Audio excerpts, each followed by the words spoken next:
ভালোবাসো তুমি মোরে, বলবো না গো আর কোনোদিন ভালোবাসো তুমি মোরে।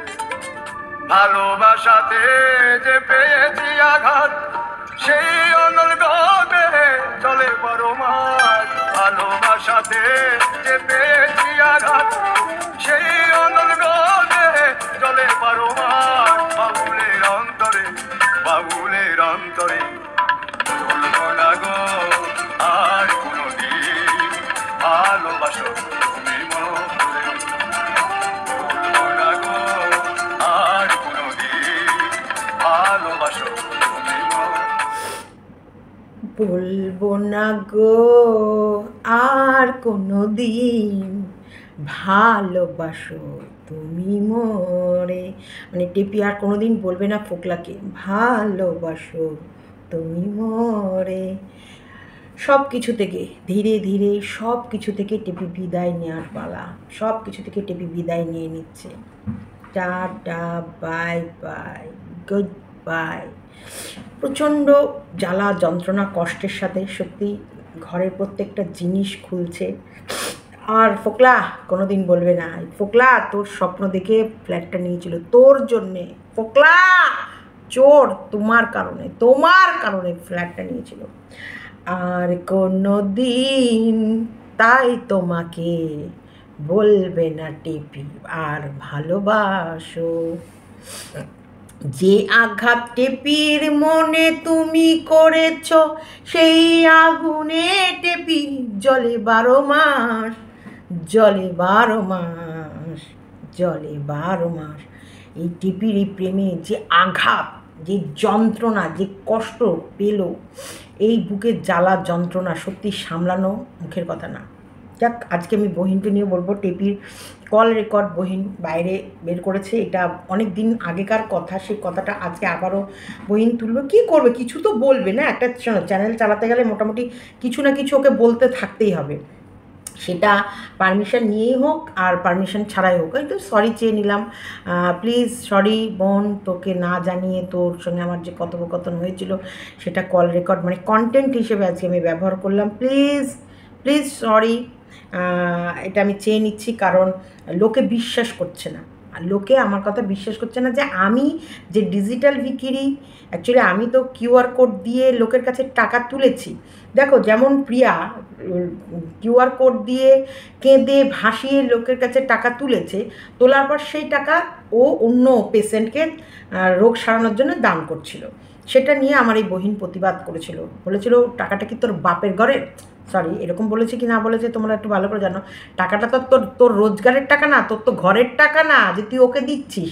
তুই তো চাঁদা তুলেছিস, তুই তো ওয়াইটি থেকে ছেলের রোগের নাম করে টাকা ইনকাম করেছিস, টাকা তুলেছিস, সেই টাকা আবার অন্য লোকের রোগ সারাতে দান কর, এমন করে দিচ্ছে যেন যে তুই দান করছিস। তুই দান করছিস না, তুই লোকের কাছে টাকা তুলেছিস, সেই টাকা থেকে তুই দিচ্ছিস ওর বিপদে, যেহেতু তুই তোর ওই টাকাটা তোর কাজে লাগাসনি।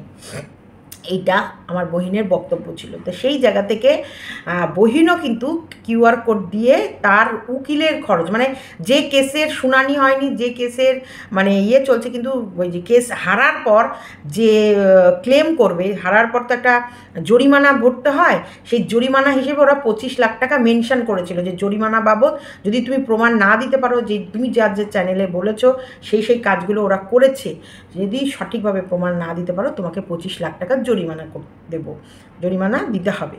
তাই এটা দিতে হবে, তবে কখন, যখন কেস লড়বে, হার বা জিত একদম শেষ পর্যায়ে গিয়ে ওটা শেষ আসার আগে শুরু, মানে হিয়ারিংয়ের ফার্স্ট ডেট আসার আগে থেকে ও কেঁদে গড়াগড়ি করে, এবং এখনও টাকা ওঠেনি, যেভাবেই পারো যেদিকে পারো বর স্বামী আমাকে তাড়িয়ে দেবে, আমি বাড়ি ছাড়া হয়ে যাব, যেখানে পারো যেভাবে পারো তোমরা যেদিক থেকে পারো আমাকে হেল্প করো। বাংলাদেশ থেকে অনেক বোনরা ওই টাকা পাঠাতে চাইছে, কিন্তু পাচ্ছি না, কী করে পাবো, কী করে নেবো, তোমরা আমায় হেল্প করো, আমি কোথায় যাব, কি করব, আমাকে আমার স্বামী রাখবে না। আজকে যে স্বামী চুমু দিয়ে ভিডিও দিচ্ছি, আমি আমার বাড়িতে থাকতে দেবে না। চুমুটা আজকে কাছে টাকা তোলার পর, কিন্তু টাকা তোলার আগে পর্যন্ত চুমুনা কাপ ছুঁড়ে আমি আমি বন্ধুরা ভিডিও দিতে পারছি না, আমি ভিডিও করতে পারছি না, আমি ভিডিওতে কি দেবো বুঝতে পারছি না। আমি 25 লাখ টাকা ঘরে না ঢোকানো পর্যন্ত আমি বুঝতে পারছি না আমি কি করব। আমার উপায় নেই, প্লিজ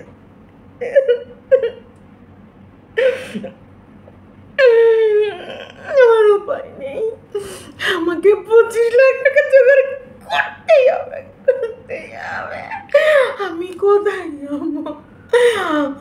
ভালোবাসো তুমি মরে, তোমরা আমাকে লাথি মারো, ঝাঁটা মারো, জুতো মারো, যায় 25 লাখ টাকা দেওয়ার পর মারো দরকার বললে আমি চ্যানেল রাখবো না, আমি ভিডিও করা ছেড়ে দেওয়া। প্লিজ আমরা আমাকে এই বিপদ থেকে বাঁচিয়ে দাও। আমি এইভাবে টাকাগুলো তুলেছি, সেই টাকা আমি মিনাকে, না আমি সেই টাকা থেকে নয়, আমার রোজগারের টাকা থেকে কেঁদেছি, তো ক্যামেরা খুলে কেঁদেছি, গড়িয়েছি, ভাসিয়েছি, সেখান থেকেও ইনকাম করেছি, আবার আমার কান্না দেখে যারা আমায় দিয়েছে সেখান থেকেও ইনকাম করেছি। তাই ডবল বলে না, ডবল প্রমোশন, ডবল এক ঢিলে 3-4 রকমভাবে ইনকাম করেছি। তাই সেই ব্লগিং চ্যানেলেও ইনকাম করেছি, কারণ আমার বর কাপ ছুঁড়ে মারছে, আমার বর বাড়ি থেকে তাড়িয়ে দিচ্ছে, ভাড়া বাড়ি খুঁজতে হচ্ছে, অনেক করেছি আমি। যে সেই কটা দিন ভিডিও, তিনটে কন্ট্রোভার্সিয়াল চ্যানেলে 3টে ভিডিও কান্না, আবার ব্লগিং চ্যানেলে কান্না, হাসি, কান্না, বরের মার খাওয়া, এইসব করে যে রোজগার করেছি সেই পয়সা থেকে আমি মিনাকে হেল্প করতে চেয়েছি। কিন্তু মিনা দেখো, যার লাখের ওপর ভিউজ, লাখ, মিনার প্রথমে চ্যানেলের ভিউজ লাখের ওপরে, সব 2 লাখ, 2.5 লাখ, 2 লাখ, 2.5 লাখ, 3 লাখ, 1.5 লাখ, 2 লাখ, 2.5 লাখ, 3 লাখ, মানে প্রতি মাসে ফোকলা নিজে বলেছে 1,69,000 প্রথম মাসের পেমেন্ট তুলেছে। পেমেন্ট আমি বললে আমার মেয়ে আবার রেগে যায়, পেমেন্ট তুলেছে। তো সেই টাকা তাকে কে বলছে, এটা তো ক্যাজুয়াল কথা, এটাকেও তোরকে বিক্রি করতে হলো? দেখেছিস, এগুলো হলে বিশ্বাস। আমি সত্যি বলছি, আমরা কত কথা বলেছি, কত প্রয়োজনীয় কাজের কথা, ভালো কথা, মন্দ কথা, সৎ বুদ্ধির কথা। ও আসানসোল বালিকে নিয়ে যেটা বললো আমি সেটাও ক্লিয়ার করব।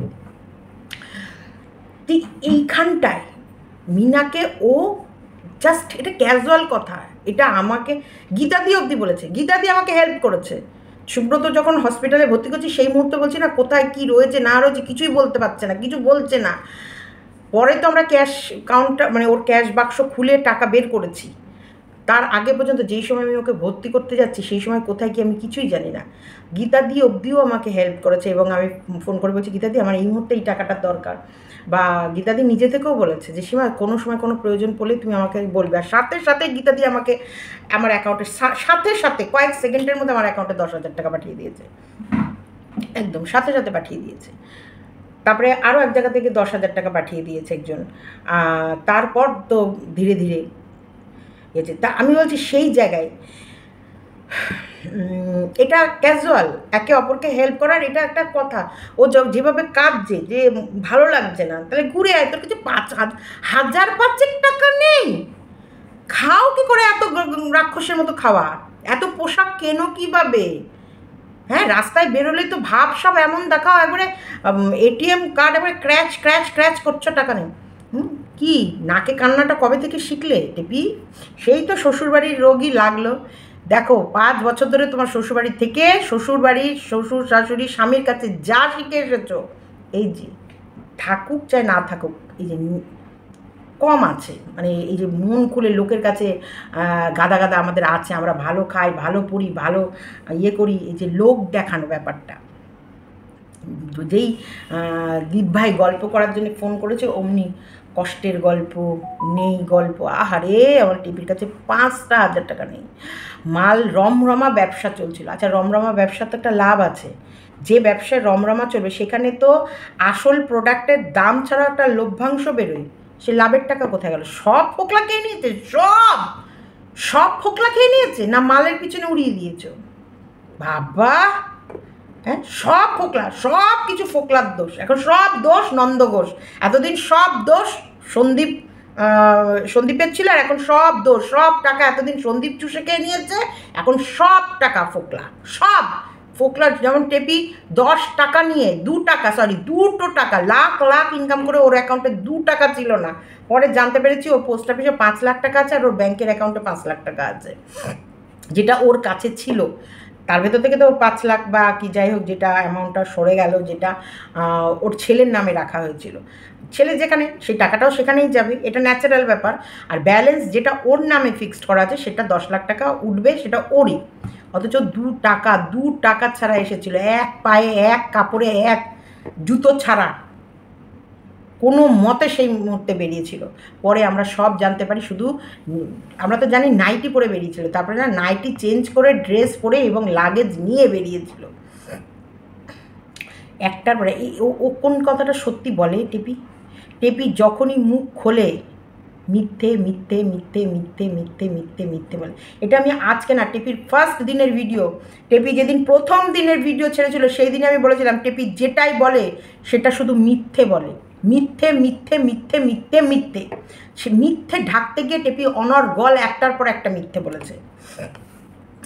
টেপি হচ্ছে কি স্বামীর ঘর থেকে এখন তখন সব ওর রোজগার ওর স্বামী লুটে নিয়েছিল, এখন ওর সব রোজগার ওর ফকির প্রেমিক লুটে নিয়েছে। মানে টেপি একবারে খাজানাকা ভান্ডার, একবারে টেপি যেখানে যায় সে টেপিকে লুটে পুটে নেয়। মাথার মধ্যে তো তাহলে সন্দীপের যে কথাটা বলেছিল বোকার হর্দ, টেপি বলতে চালাক চোদ্দুর দাদা ভাই, আর টেপি যে কতটা বোকার হর্দ, স্বামীও লুটে নিয়েছে প্রেমিকও লুটে নিয়েছে, তার মানে বোকার হর্দ, বোকা গাধি। তার জন্যে নিজের ভালোটা বোঝেনি, নিজের জন্য কি রাখতে হবে জানে না। মানে এটা ভাবা যায়, এটা কাকে বলছে? বহিনকে। আর বহিন এই কথাটা গিলে আবার বহিন ওকে কত লাগবে বল, বল কত দেব, বল না, দেবো আমি কিছু দেবো কত? কারণ ও তো সোনার ডিম পড়া হাঁস, ওকে যাই দেব সেটা আমি 10 জনের কাছে বড়াই করে যে বলতে পারবো এই যে আমি দিয়েছি।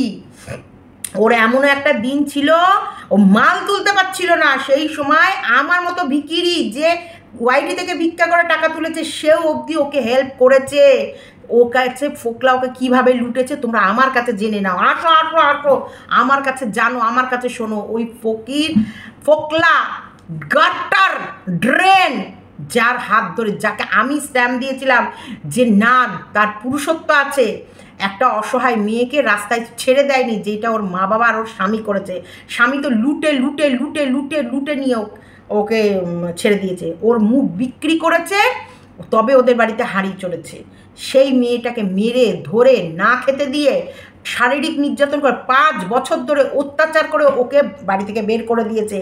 সেই অসহায় মেয়েটাকে সাহায্য কে করেছে? এই ফোকলা চন্দ্র, এই কবিতা চোর ফোকলা। আমি বলবো ওর পুরুষত্ব আছে, ওর পুরুষের পুরুষত্ব আছে। এবং শোনো বয়স হয়ে গেলে খাওয়ার তখন তো আর শারীরিক সম্পর্ক করতে পারবে না বেশি, মানে খাওয়ার হজম হবে না বেশি, তাই এখন অল্প বয়স, এখন ওই খিদেটা বেশি পায়, তাই ওই খিদেটা মেটানোর জন্য আমাদের ফোকলাচন্দ্র কবিতা চোর ফোকলাচন্দ্র পুরুষত্ব নিয়ে ওই মেয়েটার হাত ধরেছে।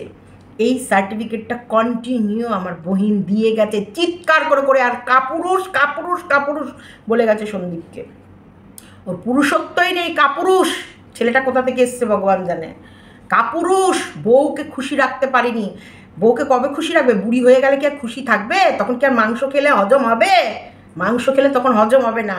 এখন দিতে হবে ওকে গাদা বাটি বাটি খাসির মাংস, খাবে আর হজম করে ফেলবে, খাবে আর হজম করে ফেলবে। মানে দিন রাত 3 বার করে, সকালে ঘুম থেকে উঠে একবার, দুপুরে শোয়ার পরে খাওয়া দাওয়ার পর একবার, রাতে ঘুমাতে যাওয়ার আগে একবার, তবে গিয়ে মোটামুটি মাংসগুলো হজম করতে পারবে, মানে শরীরের খিদেটা মেটাতে পারবে, তবে সে বউ পুষতে পারে। পুরুষত্ব নেই। দেখেছো আমার বর কীভাবে ক্যামেরা খুলে, বহিনের বর কীভাবে কেমন ক্যামেরা চোখে চোখে চোখে কপালে, টোটো অব্দি এখনো আসেনি, আসবে খুব শীঘ্রই। আমরা টোটেও চুমু খাচ্ছি, সেটা দেবো, তার জন্য আগে থেকে কংগ্রাচুলেশন জান।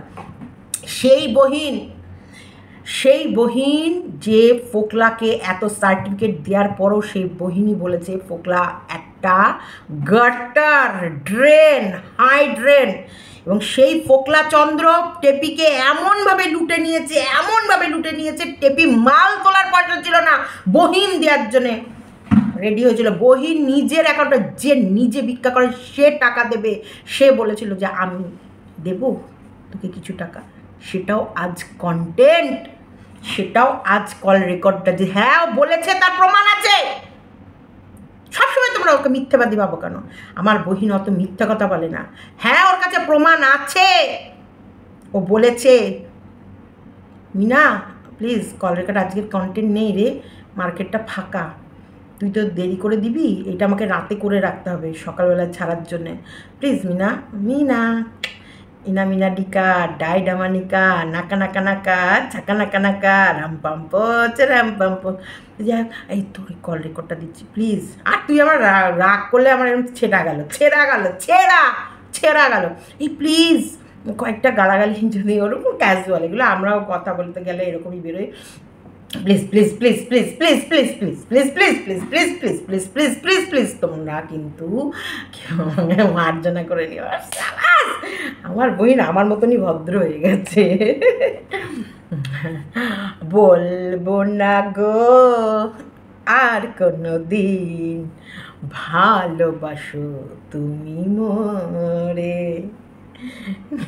কি জাদু করেছিলে তুমি আমাকে, সংসার ভাসিয়ে ছুটলাম তোমার কাছে, কি জাদু তুমি করেছিলে আমাকে, সংসার ভুলে গেছিলাম তোমার কাছে, আর বলবো না গো ভালোবাসো মোরে।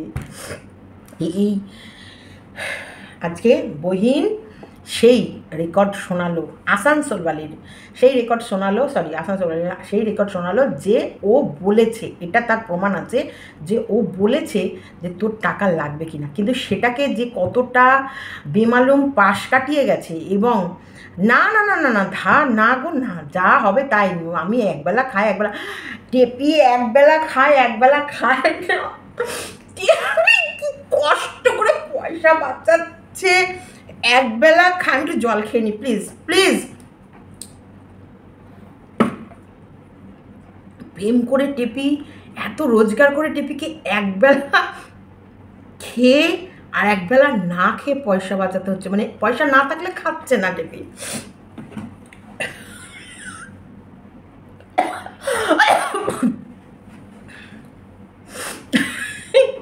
প্রেমে এত জ্বালা দেখে নাও। আজকে বহিনের রেকর্ডটা না বেরোলে আমরা জানতে পারতাম না টেপি একবেলা খায় আর একবেলা খায় না, তারপরেও টেপি ফুলে যাচ্ছে দায় দায় দায় দায় করে। টেপির বাপের বাড়ির লোকরা গঁত গঁত করে খাচ্ছে, টেপির মা তো একবার লুলালুলি ডান্স করছে, আমি আরসের ভিডিও থেকে দেখে হাসতে হাসতে মরে যায়, আরস এডিটিংগুলো যা সুন্দর করে না, হাসতে হাসতে আমি মরে যাচ্ছি। তারপরে তো আবার আরসের কথা মনে পড়ে গেল, আরসের ব্লগিংটা খুব সুন্দর হয়েছিল, দারুণ। ওর মা ওটা ডান্স করছে যেখানে মেয়ে একবেলা খায় আর একবেলা খায় না, মানে না খেয়ে, মানে এটা বিগত দিনের কথা। তার ভেতরে তো ও ভিডিওতেও বললো যে ও 8,000 টাকা ঘর ভাড়া দেওয়ার মতন ক্ষমতা নেই।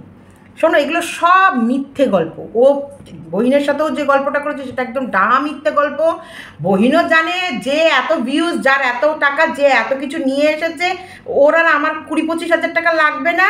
তবুও এটা আমি বললাম, ক্যাজুয়াল বলে রাখলাম, ও বলতে পারবো যে লোকের সামনে যে ওর যখন দূর সময় ছিল আমি বলেছিলাম যে টাকা লাগবে, তাহলে আমি কিছু হেল্প করি। এগুলো হচ্ছে সিম্পাথি কার্ড খেলা, এটাকে বলে সিম্পাথি কার্ড, যেটা প্রয়োজনে আমি ক্র্যাচ করব, একদম সেটা একদম বাখুবি বহিন ক্র্যাচ করে নিল। যে বলেছিল যে দেবো আমি টাকা, সেটা আজকে সুন্দর করে ইউটিউবে প্রেজেন্ট করে ভয়েস রেকর্ডটা দিয়ে সেটার থেকে যে টাকাটাও দেবো বলেছিলাম তার কিছু কিছু অংশও তুলে নেবে। ঝাকাস ফ্যান্টাবুলাস ফ্যাবুলাস বহিন। ক্রিমিনাল মাইন্ড, মানে তোর যে রোজগার করার যে কোনো মাপে, যে কোনো প্রকারে, যে দিক থেকে খুশি, সে বেইমানি করে হোক, সে কারোর পেছনে চাকু মেরে হোক, কারোর পজিটিভ বলে হোক, কারোর নেগেটিভ বলে হোক, কারোর পা চেটে হোক, কাউকে লাথি মেরে হোক, একদম তুই কোনো কর্নার বাকি রাখিস না একদম। এটা হলো প্রফেশনাল। তুই একজন যে বিজনেসম্যান, তুই যে একজন বিজনেস ম্যান নয় ওম্যান, একদম তোর এই রেকর্ডটা থেকে প্রমাণ হয়ে গেল তুই একদম পারফেক্ট, তুই যে কোনো ব্যবসায় তুই সাকসেস পাবি। এবার আসি আমার টেপির কথায়। আসানসোল বাড়ির কথাটা আমি মিস করে গেছিলাম। আসানসোল বাড়ির কথাটা প্রথমে আমি কি বলেছিলাম, যে একটা কথা বলছি, হতেই পারে সন্দীপ কারোর সাথে দেখা করতে যেতেই পারে, করতেই পারে প্রেম, দেখা করতেই যেতে পারে, কিন্তু ও যার সাথে দেখা করতে গেছিলো সে কোনো প্রেমিকা নয়, সে এক ভিউয়ার্স। সে ভিউয়ার্স হোক বা প্রেমিকা হোক, দেখো আমি এটা বলেছি বারবার ভিডিওতে, আমি জানিও না, প্রথমত বলছি আমি জানি ও একটা ভিউয়ার্সের সঙ্গে দেখা করতে গেছে, এটা আমার সঙ্গে কথা হয়েছে যে একটা ভিউয়ার্সের সাথে দেখা করতে গেছে। সেই ভিউয়ার্স কি ওর প্রেমিকা বা কি তার সাথে প্রেমালাপ আছে? ওই যে আমি বললাম আমি কারোর গভীরে ডিপ, কেন 5,000 টাকা নেই, কেন জানা, ঘুরে আয় না, জানা কেন যাচ্ছিস না, জানা না, আমি এত ডিপলি কারোর লাইফে ঢুকি না, ওই জন্য আমার কোনো অসুবিধাও হয় না, একদম ডিপলি লাইফ। ওর প্রেমিকের সাথে ঝগড়া হবে, কি ভালো থাকবে কি মন্দ থাকবে, ওর বিজনেস ও কীভাবে চালাবে কি চালাবে না, ও কেন কষ্টে আছে, ও একবেলা কি খেয়ে আছে কি না খেয়ে আছে, না, ও যতটুক বলবে আমি ততটুক শুনবো, ততটুকের ভেতরে আমার যেটুকু মনে হয়। আর কি বিশেষ করে ভিডিওতেও সব ঠিকঠাক করছে কিনা আমি এটা দেখবো। আমি ওদের ফ্যামিলি পার্সোনাল লাইফে আমি কোনো দিন নাক গলাইনি। ওরা প্রত্যেকটা ডিসিশান ওরা 3 জনা মিলেই নিয়েছে, এবং 3 জনা, কারণ কখনোই আমি ওদের ভেতরে কোনো বুদ্ধি দিতে গিয়ে ফেসে যাব এরকম কাজ আমি করব না। সেইখানটায় ওরা যা করবে ওরা 3 জনা মিলে। তেমনি ওর কার সাথে দেখা করতে গেছে না গেছে সেটা একেবারে একান্ত ব্যক্তিগত সন্দীপের ইচ্ছা। সন্দীপ একটা অ্যাডাল্ট ছেলে, এক বাচ্চার বাবা, সে বেড়াতে গেছে, সেখানে গিয়ে কেউ যদি তার সঙ্গে দেখা করতে চায়, সে অ্যাজ এ ভিউয়ার্স হোক বা গার্লফ্রেন্ড হোক, সে যেতেই পারে। এটাকে আমি কখনোই কোনো খারাপ করিনি, এটা আমার দৃষ্টিভঙ্গিতে কোথাও খারাপ না। তার সাথে সে চ্যাটিং করুক, ভয়েস রেকর্ড দিক, সে তাকে ভয়েস রেকর্ড দিক, এগুলো কোথাওই কোনোভাবেই খারাপের মধ্যে পড়ে না। কারণ আবার বলছি, সে ব্যাচেলার, 1.5 বছরের ওপরে যখন তার ওয়াইফ তার কাছে থাকবে না, সে তার তখন থেকে সে ব্যাচেলার লাইফ চালাচ্ছে। বউ তো বিয়ে করে সংসার করছে আর এক স্বামীর সাথে, বউ বাড়ি থেকে বেরিয়ে গিয়ে দ্বিতীয় বিয়ে করে তার স্বামীর সাথে, দ্বিতীয় স্বামীর সঙ্গে তার শ্বশুরবাড়ি অবধি চলে গেছে, সংসার পেতে নিয়েছে। আর এখানে ও কারোর সাথে কথা বলছে, সেটাতে প্রবলেম।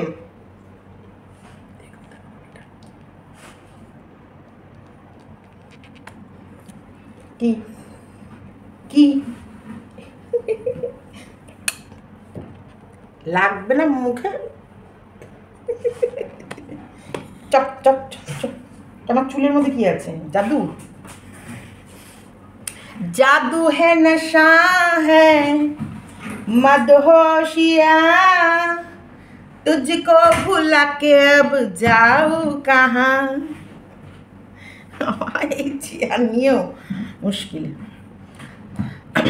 তো সেই জায়গায় ও একটা ব্যাচেলার ছেলে, গার্লফ্রেন্ডের সঙ্গে হোক বা ভিউয়ার্সের সঙ্গে হোক, ভিউয়ার্স হিসেবেই সন্দীপের সাথে যেই যোগাযোগ করেছে, সে তো প্রথমে ভিউয়ার্স হিসেবেই যোগাযোগ করেছে, তারপরে তার ভেতরে সে কেউ দিদি হয়েছে, কেউ কাকিমা হয়েছে, কেউ জেঠিমা হয়েছে, কেউ বান্ধবী হয়েছে, কেউ বোন হয়েছে, কেউ দিদি হয়েছে।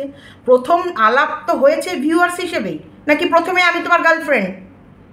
এরপর ওখানে যাওয়ার পর কিছু খারাপ ইঙ্গিত পেয়েছে, যেটা সন্দীপের পছন্দ হয়নি, কিছু খারাপ সিগন্যাল দেওয়ার চেষ্টা করেছে, যেটা সন্দীপের পছন্দ হয়নি, বা সন্দীপ হয়তো সম্পর্কটাকে আগে নিয়ে যাওয়ার, হয়তো আবারও বলছি আমি 100% শিওর না, হয়তো ভিউয়ার্স হোক বা ফ্রেন্ড হোক, সেটা দেখার পর প্রথম মিট আপ করার পর হয়তো সম্পর্কটা আগে নিয়ে যাবে এরকম চিন্তা হয়তো করেছিল, কিন্তু যখন তাকে দেখে হয়তো কোনো না কোনো দিক থেকে তার পছন্দ হয়নি, নাও হতে পারে।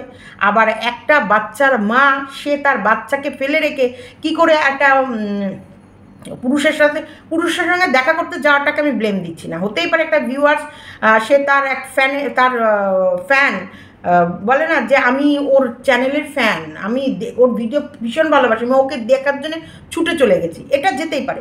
কিন্তু যাওয়ার পর সেই পুরুষটার সঙ্গে নোংরা সম্পর্কে জড়ানোটা, তার মানসিক চিন্তাটা কতটা নিম্ন, কতটা নোংরা, কতটা নীচ, কতটা নিম্ন রুচি হতে পারে, যে 1 থেকে 1.5 বছরের বাচ্চা কোলে রেখে সে একটা অন্য পুরুষের সঙ্গে জাস্ট দেখা করার পরে সে সম্পর্কটাকে অন্য জায়গায় নিয়ে যেতে চেয়েছিল, এবং নিয়ে যেতে চেয়েছিল বলেই তো ডান্সিং কার বলে আমার বহিন বলছিল, এবং চুমু খেতে গিয়ে নাকি দাঁতে আটকে গেছিলো, কারের মধ্যে ওরা দুজনে জড়াজড়ি করেছে, তাতে কার নাকি নড়াচড়া করেছে, এগুলো তো ও বলেছিল।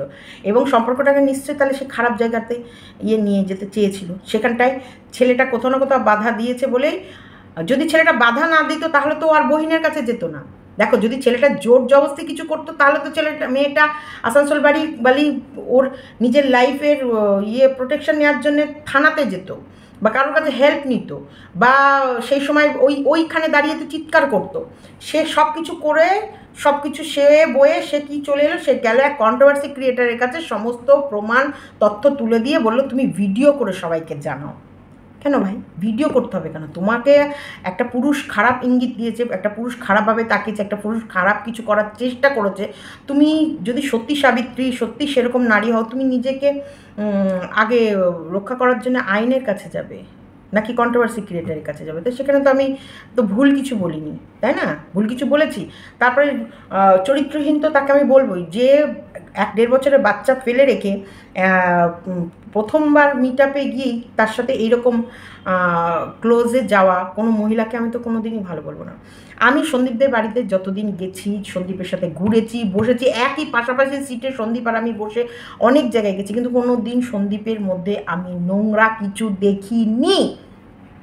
সন্দীপ ততটাই আমাকে সম্মান করতো যতটা ওর মাকেও ভালোবাসতো, ততটাই ও আমাকে সম্মানের সহিত সীমা দিদি বলেই ডাকতো, সীমাদি। এবং কৃষাণু আমাকে ততটাই ভালোবাসতো যতটা ঠাম্মিকে ভালোবেসেছে, বা ওর পিসিকে যেরকমভাবে আদর করবে হয়তো সেই রকমই ও আমাকে জড়িয়ে ধরা, গলা জড়িয়ে থাকা, আদর করা, ফোনটা নেওয়া, আর ও সবসময় চাইতো ওর কাছে থাকা। কাকু ঠিক নিজের মেয়ের মতনই ভালোবেসেছে, কাকিমাও তাই। আমি কোনো দিন ওই মানুষগুলোর ভেতরে ডুপ্লিকেসি কিছু দেখিনি। এটাকে পা চাটা বলে না, আমার সঙ্গে আজ ওনাদের কোনো সম্পর্ক নেই, আর আমার সম্বন্ধে গোপন কিছু জানার কিছু নেই। আমার লাইফ খোলা পাতা, কিচ্ছু গোপন কিছু জানার নেই, গোপন নেই আমার লাইফে। তোমরা আমার লাইফে যতটা জানো, আমার বাড়ির লোকও আমার লাইফে ততটা জানে, আর আমার বাইরের লোকও আমার সম্বন্ধে ততটাই জানে। এর বাইরে এমন কিছু গোপনীয়তা নেই যে যেটা জানলে বা যেটা বলে দিলে আমি কোথাও প্রবলেমে পড়বো, আমি কোথাও ফেসে যাব না। আমি কোনো দিন এমন কোনো কাজ করি না যে আমি কোনো প্রবলেমে পড়ে যাব। কেউ যদি আমার পার্সোনাল জিনিসও যদি এখানে ওপেন করে তাতেও আমার কোনো যায় আসে না, কারণ আমি ওইভাবেই চলি। সেই সম্পর্ক আমি করবই না যেটাকে আমি ধরে রাখতে পারবো না, সেই সম্পর্কের পথে আমি পা বাড়াবোই না যেটাকে লোকের কাছে আনতে আমার কোথাও না কোথাও সংকোচ বোধ হবে না। আমি ভীষণ ফ্রি মাইন্ডেড, ফ্রিভাবে চলি। তাই আমাকে ব্ল্যাকমেল করার সন্দীপদের কোনো জায়গা নেই, বা সন্দীপদের ভেতরে আমি কোনো খারাপ দেখিনি যে আমি সন্দীপকে ব্ল্যাকমেল করব বা কোনো কিছু।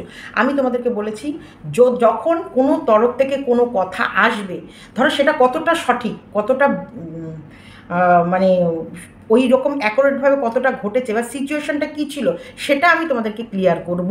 এটা আমি কিন্তু বারবার বলেছি।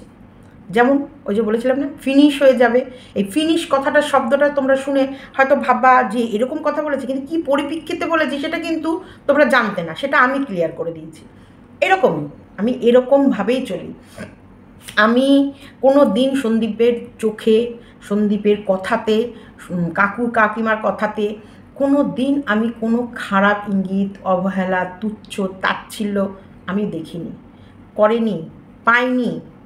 দেখো, উড়ো ছায়ের মতন নোংরা ক্যারেক্টারের যখন কোনো আবির্ভাব হলো, তখন কোথাও না কোথাও মনে হলো আমার একে পছন্দ না, আমি এইসবের মধ্যে ঢুকবো না। তখন আমি কিন্তু আমাকে নিজেকে সরিয়ে দিয়েছি, একদম নিজে থেকে সরিয়ে দিয়েছি। বলতে পারবে না যে আমি ওকে সাপোর্ট করে ওর হয়ে আমি ভিডিও নামিয়েছি, একদমই না, কখনোই না। তাহলে আমি সঠিককে সঠিক, বেঠিককে বেঠিক কেন বলবো না?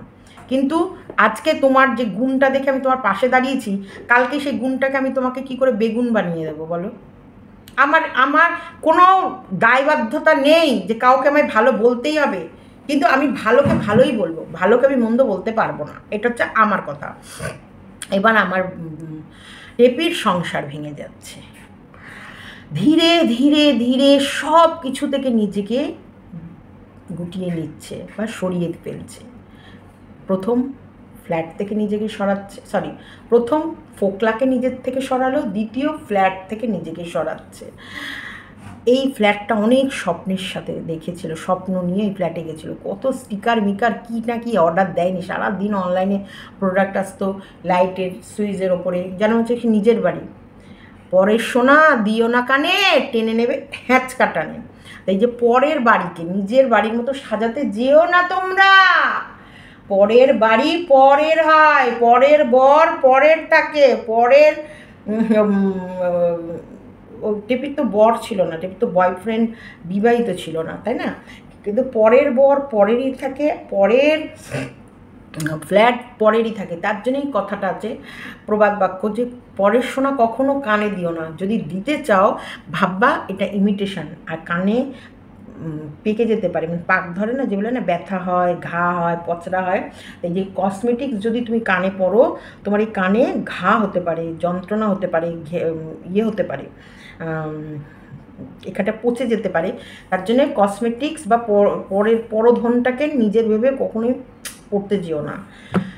ভালো থাকবে, খালি কানে থাকো, তবু দেখবে অন্তপক্ষে আরাম কাজ জিন্দেগি কাটাবে। এই টেপি হচ্ছে ফোকলা প্রেমিকের জন্য যে স্বাদ করে, টেপির মনে স্বাদ ছিল, আশা ছিল যে স্বাদ করে যে ফ্ল্যাটটা সাজিয়েছিল, ধীরে ধীরে সব কিছু খুলছে, ধীরে ধীরে যেভাবে সাজিয়েছিল ধীরে ধীরে এখন সব কিছু খুলছে, সব কিছু খুলে নিয়ে এখন ও আবার পাড়ি দিল বাপের বাড়ির দিকে। আবার এই খাট, আলমারি, ড্রেসিং টেবিল সব খুলবে, খুলে সেগুলো লরিতে লোড হবে, সেই গাড়ি আবার ওর বাড়ি অবধি আসবে। এখন অনেক কাজ চলছে টেপির, অনেক কাজ, খুব চাপের মধ্যে আছে মেয়েটা। সংসার গেল, ছেলেটা ভেসে গেল, টাকাগুলো যেগুলো শ্বশুরবাড়িতে রোজগার করেছিল সেগুলো চলে গেল, যেগুলো প্রেমিকের হাত ধরে রোজগার করেছিল সেগুলো চলে গেল। মেয়েটার কপালটা পোড়া কপাল, পোড়া কপালি, এটাকে বলে পোড়া কপালি। হ্যাঁ, তারপরে বাপের বাড়ির আবার দাদা বৌদির কাঁধে বোঝা হয়ে উঠতে হলো। ওই জন্যই বৌদিকে এমন একটা ফেস ওয়াশ দিলাম যাতে আমার স্কিন যেমন গ্লো করছে আমার বৌদির স্কিনটাও যেন গ্লো করে। এগুলো হচ্ছে টিপস হাতে রাখার জন্য। বৌদিকে কী করবো, বৌদি আমার সঙ্গে ওইটুকু নাটক করে দিল, এই দিদি ভাই তোমার স্কিনটা তো গ্লো করছে কেন? দেখো আমি কিন্তু কম বুদ্ধিমান, 11 মিনিটের ভিডিও, এমন খাস কিছু নেই ভিডিওটায়, কিন্তু বৌদিকে কী সুন্দর নাটক করতে শিখিয়ে দিয়েছি। এই দিদি ভাই তুমি কী মাখছো গো, মুখটা এত গ্লো করছে, বাবা কি গ্ল্যামার, কি গ্লো করছে তোমার মুখটা, চকচক চকচক চকচক, এত চকচকে মুখ তুমি কী করে করে রেখেছো, এত মেনটেন করো কী করে তোমার চোখে? আমি তাই সত্যি আমার স্কিনটা গ্লো করছে, ও মা তাই? আমি একটা বলছি, আমি এমন কিচ্ছু করি না, জাস্ট একটা ফেস ওয়াশ করি, সেই ফেস ওয়াশ দিয়ে শুধু তুমি এরকম করে করে ঘষবে, আর একদম কোনো ড্রাই হবে না, একদম স্কিনটা একদম নর্মাল ন্যাচারাল, এত সুন্দর লাবি টাবি থাকবে, সবসময় তোমাকে আকর্ষিত করে রাখবে। যেখানেই যাবা, যেইখান মুহূর্তে যাবা, যেই চুলোই যাবা, সেখানেই তুমি প্রেমে পড়ে যাবা, প্রেমে পড়ার মতন করে, মানে প্রেমিক ছুটে ছুটে চলে আসবে আমার এই স্কিনের গ্লো দেখে, আমার স্কিন দেখে। এর জন্যে তো আমি প্রমোশন ভিডিওগুলো করি। টাকা দেয় 3 মাস পর, ভিডিও করি আগে, 3 মাস পর টাকা দেয়, কিন্তু আমার দেখো চকচক করছে, পুরো ডাহা মিথ্যা কথা টেপি এটাও বললো। ভিডিও তোমার ছেড়ে দেবে, আমি এই ইয়ের কথা বলছি, প্রমোশন ভিডিওর কথা। টেপি তো একটা কথা টেপি কোনোদিন সত্যি বলেনি, একটা কথা না। প্রমোশন ভিডিও ওরা কাজ দেবে, ও কাজ নেবে, এই কাজটা যখন ও করে ওদেরকে পাঠাতে হয়, ওরা অ্যাপ্রুভ করে দেবে যে হ্যাঁ এই ভিডিওটা শ্যুটটা ঠিক আছে, তুমি চ্যানেলে ছেড়ে দেবা, তোমার ভিডিও এদিকে আপলোড হয়ে যাবে, সকালে হয়তো 10টা-11টার দিকে ভিডিও আপলোড হয়ে গেল, সন্ধেবেলার মধ্যে ওর অ্যাকাউন্টে টাকা চলে আসবে। এটা পুরো ডাহা ডাহা ডাহা ডাহা মিথ্যা কথা, যে কোনো প্রোডাক্ট চ্যানেলে ইয়ে করার পর 1 থেকে 1.5 মাস 3 মাস পর ও পেমেন্ট পায়, এটা মিথ্যা কথা। টেপি শুরু থেকে শেষ শুধু মিথ্যে মিথ্যে মিথ্যে। 3 মাসে 30 থেকে 40 দিনের মাথায় বিয়ে করে স্বামীর সঙ্গে সংসার করছিল, আর তোমাদেরকে একটা মিথ্যের জীবন কাহিনী দেখাচ্ছিল, অসহায়, নিপীড়িত, এবং মানে ওর অবস্থা কতটা খারাপ, কতটা কষ্টে আছে, স্বামী নির্যাতিত, শাশুড়ি চুলের মুঠি ধরে বলেছে দে জ্বালিয়ে দে পুড়িয়ে, স্বামী সেই রাতে যদি না বেরোতো হয়তো ছাদ থেকে ফেলে একদম ওপরে, চিতাতেই সব শেষ, হাই, চিতাতেই সব শেষ করে দিত। শুধু প্রাণটা হাতে নিয়ে যে কোনোভাবে লড়াই করে যুদ্ধ করে ওই বাড়ি থেকে পালিয়ে বাঁচে। নোরা হাতে নিয়ে নিজের আত্মরক্ষা করার জন্য নোরা হাতে নিতে হয়েছে। যে শাশুড়ি আসবি হয় আর তুই আসলেই তোর মাথায় নোরা মেরে মাথা গুলিয়ে দেবো। আত্মরক্ষা। পরে জানা গেল তার তালা ভাঙার জন্যে। মানে দিনকে রাত, রাতকে দিন, মানে মিথ্যে মিথ্যে কিন্তু প্রচণ্ড ফোকলা বলতে পারে। ঠোঁটের আগায় এদের মিথ্যে কথা রেডি থাকে, যেমন ফোকলা তেমন টেপি। একবারে মুখ খুলবে আর সত্যি কথা বলার ওদের কোনো প্রয়োজনই পড়ে না। ওরা সত্যির ধার ধারে না। সত্য কি জিনিস? সত্য, ধর্ম অধর্ম, সত্য আর মিথ্যে আমরা মানি না। আমি অধর্মের কাজ করে যাব আর মিথ্যে কথা বলে যাব। আমার মুখ খুললে তো সত্যি আসতেই চায় না, আমি বের করবো কী করে? কারণ আমি তো আমার লাইফটাকে তৈরি করে নিয়েছি। আমার মুখটা কিছু বলবো, এই যে ছেলের জন্য জামা কিনলাম, জাস্ট ওয়েট অ্যান্ড ওয়াচ। বনের পশু মানায় বনে, শিশু মানায় মায়ের কোলে। মানে নিজের জীবনটাকে আবার নিজের মতো করে ভাবলাম, তোমরা এত বলছো, এত কিছু ইয়ে করছো, আবার নিজের জীবনটাকে নিজের মতো তৈরি করবো, তাই আমি আবার পড়াশোনা শুরু করবো। মানে যো মন চাহে। মিথ্যে তো, সত্যি তো কিছুই না। মন যেটা চাইবে আমি সেটাই বলবো। সত্যি করতে গেলে তো যেটা আমি মুখ থেকে বলছি সেটা সত্যি বাস্তবে দেখো ডাকছে। বাস্তবে আনতে গেলে তো আমাকে খাটতে হবে, পরিশ্রম করতে হবে। কিন্তু আমি তো খাটবো না, পরিশ্রম করবো না। আমি তো জাস্ট মিথ্যে কথা বলে খালাস খালাস, একদম খালাস। আমি মিথ্যে বললে তো কি যায় আসে, কি যায় আসে? তো এটা হচ্ছে আমাদের টেপি আর ফোকলার ক্যারেক্টার। টেপি, ফোকলা, টেপির মা বাবা, আরও রে বাবা টেপির মাকে যা ধোয়া ধুচ্ছে। টেপির মাকে নিয়ে একটা ভিডিও করার ইচ্ছা আছে, দেখি বিকেলের দিকে। তবে একটা কথা আমি বলছি, মিথ্যে পরিবার, মিথ্যে মা বাবা, মিথ্যে নোংরা রক্ত, নোংরা পরিবেশ, নোংরা শিক্ষা, এটা সত্যিকারের সন্দীপ প্রাণে বেঁচে গেছে। যেহেতু সন্দীপ আর ওদের বাড়ির ডিস্টেন্সটা অনেকটা ডিস্টেন্স। সন্দীপ যদি ওদের বাড়ির কোনো আশেপাশে বা ধরো টোটোয় করে যাওয়া আসা পথ, বা হয়তো একটা স্টেশন পরে যাওয়া আসা কোনো পথ যদি হতো, সত্যি সন্দীপের লাইফ ঝিঙালালা করে দিত। একবার ঝিঙালালা করে একদম একদম সাইজ করে দিত। কোথাও না কোথাও সন্দীপ বেঁচে গেছে এই পরিবারের হাত থেকে। যেহেতু ওদের বাড়ি আর ওদের বাড়ির ডিস্টেন্সটা অনেকটা, ওর বাবার প্রভাবটা এত দূর অবধি আনতে পারেনি, এত দূর অবধি ওই হাতটা ইয়ে করতে পারিনি। আর দ্বিতীয়, সঙ্গীতা দিদি ভাইয়ের যে ছত্রছায়ায় যখন সন্দীপ চলে গেল, সন্দীপের লাইফ একদম সিকিওর হয়ে গেছে। সত্যি আজকে মর্কটের কিছু জিনিস তোমরা দেখো, মর্কট অনেক কিছু বলার ভাবছে কিন্তু বলতে পারছে না। কারণ সঙ্গীতা চক্রবর্তী দিদিভাই ওর মুখটাকে এমন করে এঁটে দিয়েছে না, ওর এখানে এতটা কণ্ঠে জিব্বা অবধি চলে আসছে, তারপরে ওকে গিলে নিতে হচ্ছে। এটা চলো এতটুকু রাখলাম আজকে। ভিডিওটা কেমন লাগলো কমেন্ট বক্সে লিখে জানিও। লাইক, কমেন্ট, শেয়ার এবং চ্যানেলটিকে সাবস্ক্রাইব করে নিতে একদম ভুলো না। Love you.